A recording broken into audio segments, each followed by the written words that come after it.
गर्भ गीता भाग 2 उवाच हे कृष्ण, गर्भ में जानवर का क्या दोष है।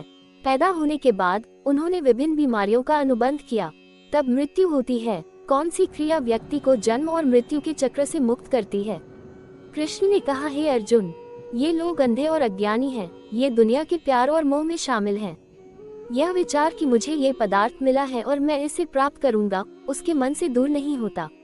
8 बजे वह माया की आस में बैठ गया, इस कारण वह बार बार जन्म लेता है और मर जाता है।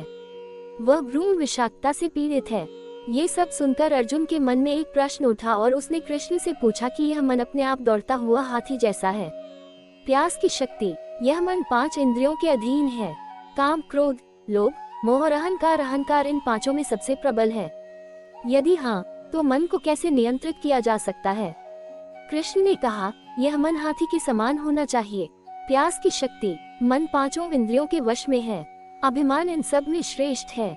अर्जुन, जिस तरह से हाथी को नियंत्रित किया जाता है, इसी प्रकार मन रूपी हाथी को वश में करने के लिए ज्ञान रूपी अंकुश की आवश्यकता होती है। अहंकार के कारण जीवन का अंत नरक में होता है। अर्जुन उवाच, हे कृष्ण, जो आपके नाम का जप करते हुए जंगल में विचरण करता है, एक सन्यासी है, एक धर्म का अभ्यास करें, उन्हें कैसे पहचाने। वैष्णव कौन है। कृष्ण उवाच, हे अर्जुन, एक दल मेरे लिए जंगल में भटकता है, वे साधु हैं। एक समूह अपने सिर पर चोटी बांधता है और अपने शरीर पर राख डालता है। मैं उनके बीच नहीं रहता, क्योंकि उनमें अहंकार है। मेरा दर्शन उनके लिए दुर्लभ है। अर्जुन उवाच, पत्नी किस पाप के लिए मरती है, बेटा किस पाप के लिए मरा, नपुंसक व्यक्ति का पाप क्या है। कृष्ण ने कहा, जो किसी का कर्ज नहीं चुकाता, उसकी पत्नी मर जाती है। फिर जो कोई जमा का गबन करता है, उसका पुत्र मर जाता है। जो व्यक्ति उस व्यक्ति के कार्य को वचन देकर भी समय पर नहीं करता, वह नपुंसक हो जाता है। ये बड़े पाप हैं। अर्जुन कहते हैं, किस पाप के लिए मनुष्य हमेशा बीमार रहता है। गधा बनने के लिए कौन सा पाप पैदा होता है।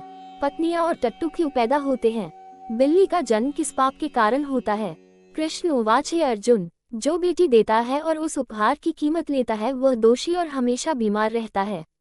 एक व्यक्ति जो विकार के कारण शराब पीता है, वह एक टट्टू घोड़े के रूप में पैदा होता है। जो झूठी गवाही देता है, वह पत्नी पैदा होता है। फिर जो पत्नी पकाती है, पहले खाती है और फिर भगवान को बलि चढ़ाती है, वह बिल्ली पैदा होती है। फिर से जो व्यक्ति अपना चिपचिपा भोजन दान करता है, वह एक महिला पैदा होता है। वे गुलाम हो गए। अर्जुन उवाच, हे कृष्ण, आपने कुछ लोगों को सोना दिया है, उन्होंने कौन से अच्छे काम किए हैं। आपने फिर कुछ मनुष्यों को हाथी, घोड़े, रथ दिए हैं, उन्होंने क्या भला किया है। अर्जुन उवाच, किस पाप के कारण मनुष्य का रक्त खराब होता है। लोग गरीब क्यों हैं। कोई हवा का टुकड़ा है, कोई अंधा है, कोई फिर से लंगड़ा है, उन्होंने क्या पाप किया है। फिर उन पत्नियों का क्या पाप जो बाल विधवा हो गईं। कृष्ण ने कहा, जो लोग हमेशा क्रोधित रहते हैं, उनका रक्त विकार होता है। जो लोग गंदे रहते हैं, वे हमेशा गरीब होते हैं।